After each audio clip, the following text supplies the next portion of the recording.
The Epstein files are not just silly internet celebrity drama. It is not simply about who was and who wasn't in the scandalous list, who is clean and who isn't. It is a serious release of case files regarding sexual abuse and trafficking of minors, with victims' testimonies and evidence. Not only that, it is a modern test for democratic attention, institutional credibility, and the public's ability to separate evidence from narratives. The Epstein case should have been one of the biggest accountability crises in modern democratic history. But instead of producing any sort of reform, it dissolved into a fog of speculation, memes, rage bait, and conspiracy theories. And we can see this by how quickly a lot of people created conspiracy theories like Epstein is alive and hiding in Israel, or Epstein is a Mossad agent. Like, seriously?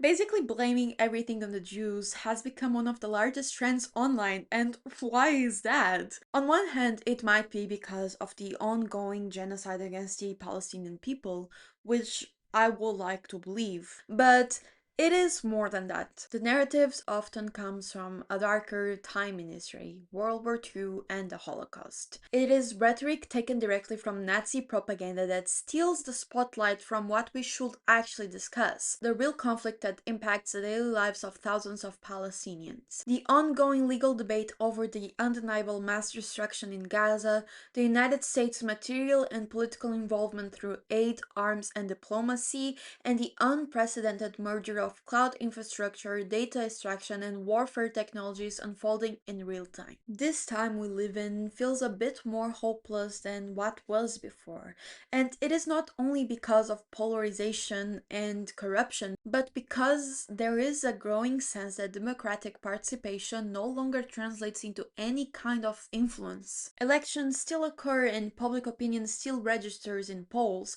yet major policy trajectories, especially in areas like foreign policy, national security, and economic regulation, appear remarkably stable regardless of electoral outcomes. We see stuff happening all the time online, but there is this general fatigue in everyone's mind that has prevented us from being actually active. This fatigue comes from the lack of impact past activism has had. There is a reason why we haven't had big movements like BLM lately. The truth is, decisions have increasingly emerged from complex networks of governments, corporations, international institutions, and security agencies that operate at a scale far removed from everyday citizens.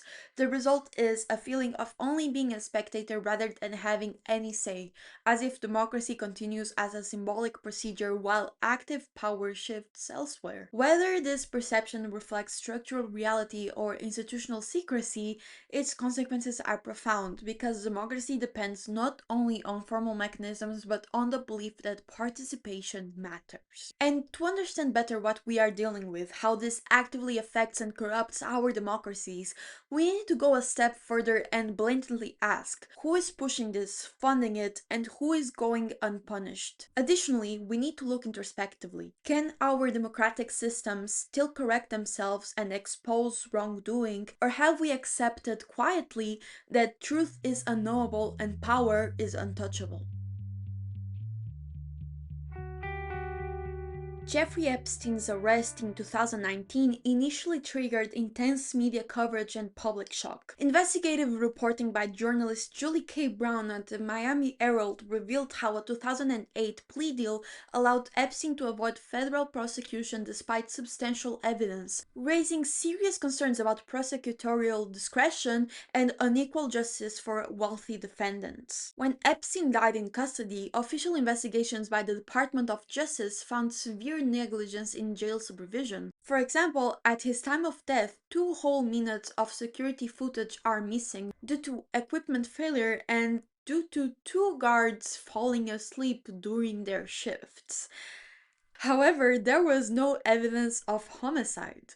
The point is, public confidence was extremely low. Surveys at the time indicated that the majority of Americans believed there was more to the story, regardless of any given proof. This gap between official findings and public perception is itself politically significant because democracy relies not only on legal processes, but on legitimacy and accountability. Instead of producing a conversation about prison policy, policies, oversight, or just protection for victims of trafficking, the discourse fragmented into endless speculation about secret lists, hidden networks, and shadowy elites. Some of that suspicion reflects real concerns about elite impunity, but much of it also illustrates how conspiracy thinking can replace official analysis. Once everything becomes part of a grand hidden plot, it becomes extremely difficult to demand concrete institutional change because the enemy is imagined as omnipotent rather than accountable. Scholars of conspiracy culture such as Michael Barkan have long noted that conspiracy narratives thrive in environments where trust in government and media is low. This is because they offer emotional explanations for complex issues, but often redirect anger towards symbolic targets rather than systemic reform or even revolution. In this sense, the Epstein discourse reveals a paradox. Citizens recognize that something is wrong, but the forms of outrage available to them actually weaken democracy instead of strengthening it.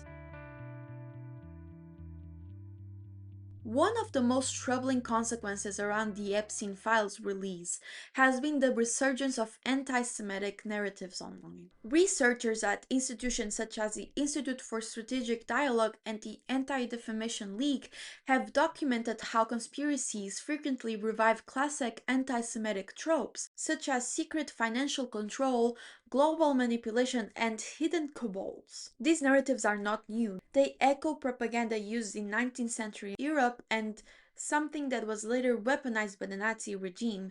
And there is so much to talk about this, but if I were to go deeper into this, I will never finish this video. So I'm sorry, but we will have to lock in and move on. Digital platforms amplify these narratives because they reward emotionally charged content that generates engagement. It gives people who believe in these conspiracies someone to blame. And I also have a whole video about rage bait and how it works as a social media strategy. If you want to go check it out, want to go deeper into it, I will have it here somewhere if you want to go see it. But studies published in communication sciences journals have shown that misinformation spreads faster than verified information, particularly when it appeals to identity or fear. This creates a loop in which extreme interpretations become more visible than nuanced takes or calm analysis. The democratic danger here is double. First, scapegoating minority groups diverts attention from policy failures and institutional reform, as I have mentioned. Second, it normalizes dehumanization, which, well, it's obvious, but this erodes the pluralism and diversity that democracy depends on. When political discourse shifts from debating policy to identifying enemies, democratic competition turns into basically existential conflict, and this is what we don't want. Political theorists from Anna Arendt onward have warned that totalitarian movements thrive on conspiracy thinking because it dissolves the distinction between fact and fiction. I mean, you can see that this was the propaganda used by the Nazi regime. I mean, there's historical proof. If citizens believe that everything is secretly orchestrated, they may conclude that participation is pointless, which leads to apathy or radicalization rather than constructive engagement. And what surprises me the most about people who go fully schizo and truly believe in online conspiracy theories, such as QAnon, for example, is that a lot of times they are so close to gaining, let's say, some class consciousness,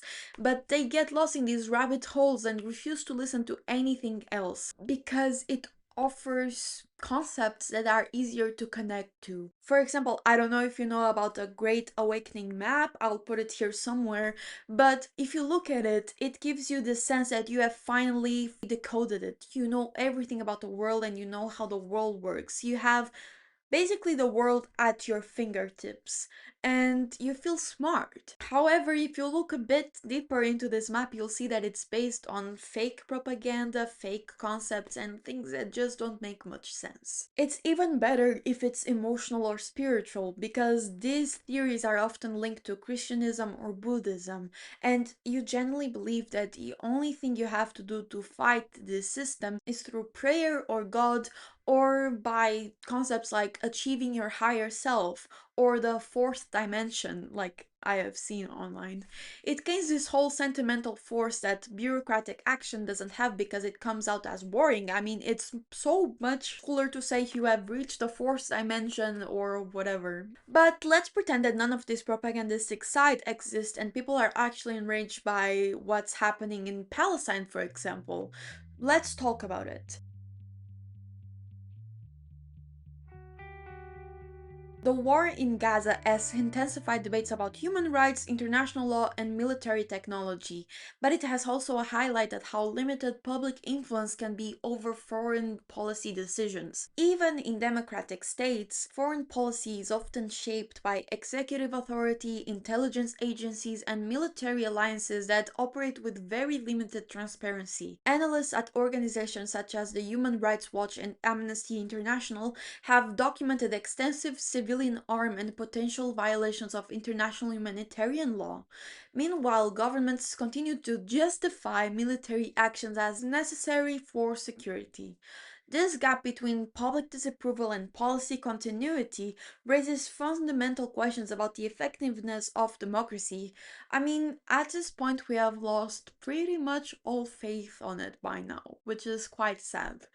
Nonetheless, military technologies have as well developed in conflict zones and frequently become models for broader security practices. Scholars of surveillance studies such as David Leon and Shoshana Zuboff argue that crises are often used to justify expanded monitoring capabilities that persist long after the emergency ends. Historically, measures introduced for wartime security have later migrated into domestic policing, border control, and intelligence practices, from biometric databases to predictive analysis. Some of these systems are being currently used in the Palestinian territories. Investigations by human rights organizations document the use of large-scale biometric identification tools, including facial recognition networks integrated with camera infrastructures in the West Bank, data fusion platforms that aggregate information from multiple intelligence sources, and algorithmic risk assessment systems designed to identify individuals considered security threats. Companies such as Palantir have supplied advanced analytic software capable of processing vast datasets for counterterrorism and military planning, while Israeli developed systems like the Blue Wolf AI-powered facial recognition program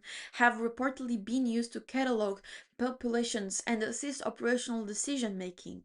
These technologies are the example of a broader shift toward data-driven security governance in which surveillance, predictive models, and automated analysis play an increasingly central role. And my issue here is, how accurately are we predicting crime or assessing individuals as security threats? I mean, how can we do that? And how much of that goes against the concept of innocent until proven guilty? But let's move on to another topic. See how I mentioned Palantir? Yeah, those guys aren't safe. Let's talk about the PayPal Mafia.